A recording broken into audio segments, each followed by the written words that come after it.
In early 2026, the global energy market hit a wall. A blockade in the Middle East effectively closed the Strait of Hormuz, stopping millions of barrels of crude in their tracks.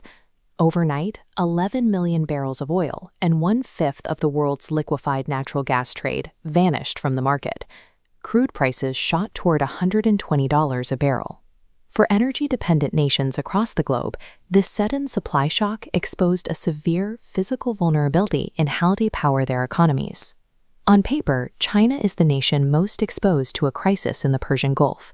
They consume over 150 exajoules of energy a year and import roughly 70. It buys them the exact months they need, while they aggressively shift their industrial base away from imported fuel. For a century, economic power relied on extracting scarce molecules from the ground and shipping them across the ocean.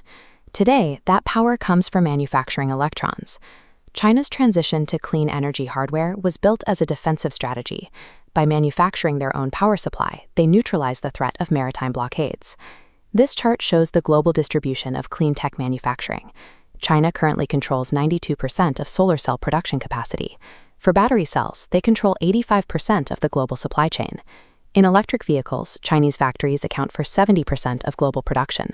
By shifting energy production from vulnerable global shipping lanes into domestic factories, they have insulated their power grid.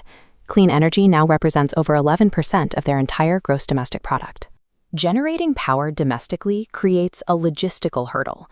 The richest sun and wind resources are concentrated in the western deserts, thousands of miles away from the dense manufacturing hubs on the eastern coast. To bridge that gap, China spends roughly $100 billion every year building a national ultra-high voltage, or UHV, transmission grid. These specialized lines push vast amounts of clean electricity across continental distances with almost zero energy loss.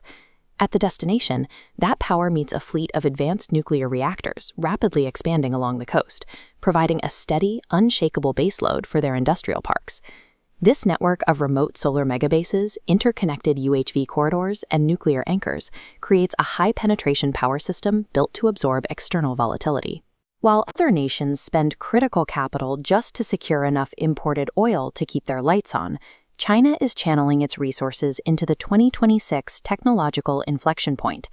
Winning the artificial intelligence and quantum computing race requires access to massive, scalable, and highly affordable electricity. This graph highlights the divergence. The cost of fossil fuels is volatile, driven by geopolitical friction and unpredictable spikes.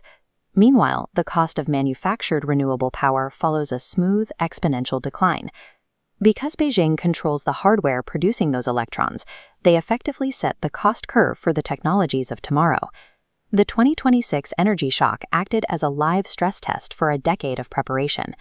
While other economies faced sudden paralysis, this system was built specifically to endure a fracture in global supply. An analog energy grid, one completely reliant on extracting finite resources and defending global shipping lanes, cracked under the pressure. Geopolitical leverage has migrated away from the oil well and onto the assembly line, leaving the global energy transition dependent on those who control the factory and the grid.